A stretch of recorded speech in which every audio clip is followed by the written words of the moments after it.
Dundee is certainly a very good idea. And to the front pages, as usual, there's a lot of worry about, from the Conservative-leaning press, about what's going to happen to the Conservative Party. There's local elections, probably European elections, and then one day a general election. And in that context, the Sunday Telegraph has a huge poll analysis which suggests that Jeremy Corbyn is bound for number 10 as the Tories face a 60-seat loss. Now, of course, there's lots and lots of polls around, but that's their take, and we'll talk more about that shortly. What should Corbyn be doing? Well, he should be dealing with anti-Semitism, according to the Sunday Times. That was the story you heard in the news just now. More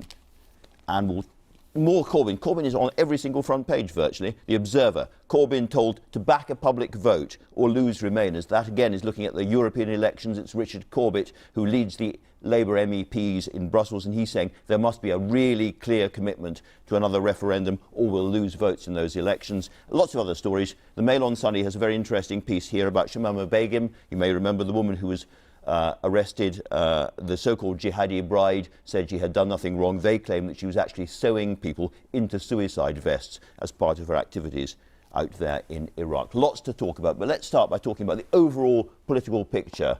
A lot of coverage of potential elections. We don't have elections on right yet, but there's a lot of worry in, as I say, Tory-leaning papers about what's going to happen to the Conservative Party. It's extraordinary. I mean, we've got this story here about the potential number of seats that they could lose, 59 seats if there were a general election tomorrow. Interestingly, though, it's not quite Corbyn bound for number 10 because he'd need the SNP to come on board as well. He's just short of 300. Yeah. So they'd need the SNP to come on board. But I think what this is actually speaking to is this bigger story about what on earth is happening to the Tory base. Where are the activists? You know, I see it in Oxford, West and Abingdon. We've got the Vale of White Horse, which is a council they are defending against us that we hope to take, and we can't see them. They're nowhere. And I think what we're hearing on the doorsteps is people are so angry with the government. It's also never been more positive for us, and that's what a nice change as a Lib Dem. I'll come on to the Lib Dems in just a second. But before we leave the Conservative Party, Camilla, I suppose the question is how many of these Conservative activists are just staying at home in despair about Brexit? Well, how many are going to Nigel Farage's new party or to UKIP? I think it's more like the former, and of course not just the activists staying at home, but the big fear for the Tories is that their voters will stay at home, and that will be the ultimate protest at the ballot box, not just for the locals but also the Euros.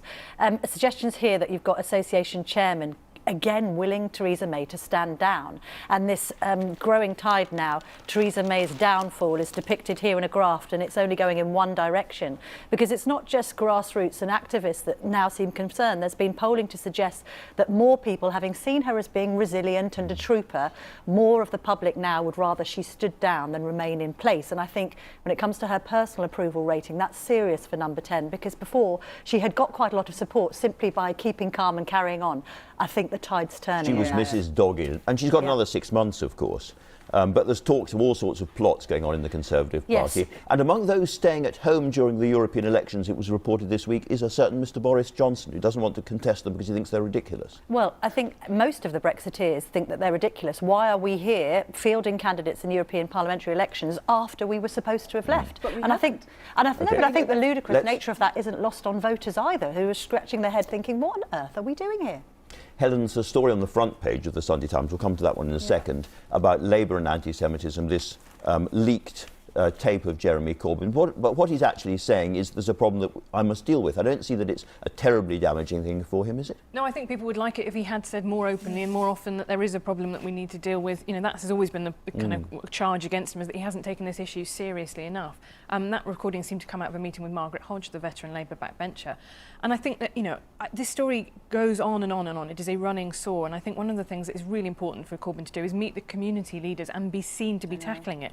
And I just sort of wish that he had said what he's saying privately in public. Yeah, so he's saying there is a problem. We're worried that data has been forgotten or lost or not looked after. And this is before Charlie Faulkner was going to be asked to take over the investigation. Right, which seems to have been, sort of died, really, that idea, because, you need to have properly buy-in. People have to believe that the complaints process is resilient, and I think at the moment there is really no feeling of that, and there is also a feeling that Corbyn's office is interfering itself with what is supposed to be an independent process.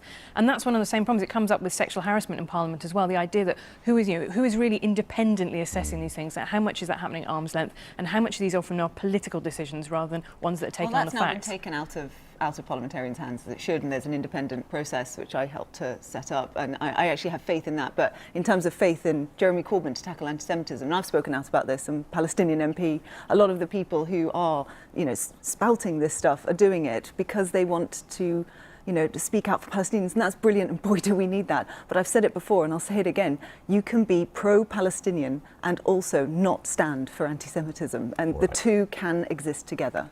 Layla, before we move on, I said right at the beginning that you were much touted as a potential Liberal Democrat leader. How do you feel about that? Well, it's lovely to be touted, but it's a huge decision. I haven't made it.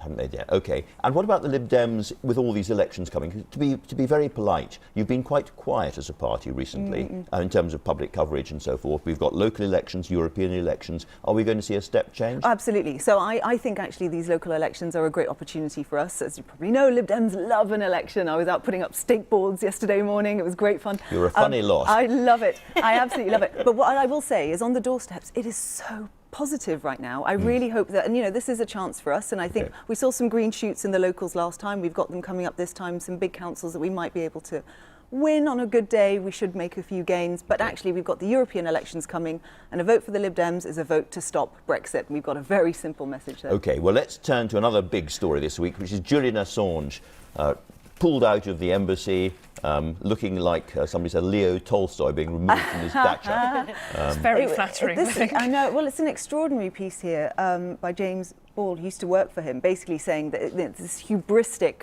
way that he ran WikiLeaks. But actually, the bigger story here for me is, Corbyn's intervention into stopping him being extradited in the US without any mention about the charges that potentially he should be facing in Sweden. And I was one of 70 MPs who helped sign a cross-party letter to Sajid Javid saying, please make sure that if there is an ask from the Swedish government to extradite him there, for the two women who need to face justice, he needs to go. I think one of those cases only is still live, and the problem at the moment, as I understand it, Camilla, is that actually the Swedes may not have applied for extradition yet. The Americans are ahead of them in the queue. And do they then get considered first? And if they do get considered first, then obviously his fate looks a lot more dicey, I would say, than if he's dealt with by the Swedes. Interestingly, there's a take on this in the Sunday Times, talking about Labour's hypocrisy over this issue. So Labour obviously have at times, and we had Diane Abbott sort of championing him as this kind of purveyor of press freedom. Thank goodness we had his leaks. He did reveal quite a lot of bad stuff the Americans had done that we wouldn't have known about otherwise. He did, although we may have guessed at. I mean, this idea that there's been concerns, hasn't there, about his own protection of his sources, how he's behaved in regards to the leaks. Has it all been a bit too narcissistic and not quite as kind of championing of press freedom as we would like to make out? And the Times is making the point here that only this week Labour marched out a whistleblower who wasn't their source for some of the anti-Semitism leaks, but was a source of anti-Semitism leaks, and indeed Labour's poor handling of anti-Semitism complaints. This person is marched out of the office in the same week that Labour start championing Assange as a whistleblower, the ultimate whistleblower. Isn't there a degree of hypocrisy Helen. there? I think it's possible to say that you don't, whistleblowing, it depends on the public interest, and therefore your position on whistleblowing is entirely about what's being whistleblowed on.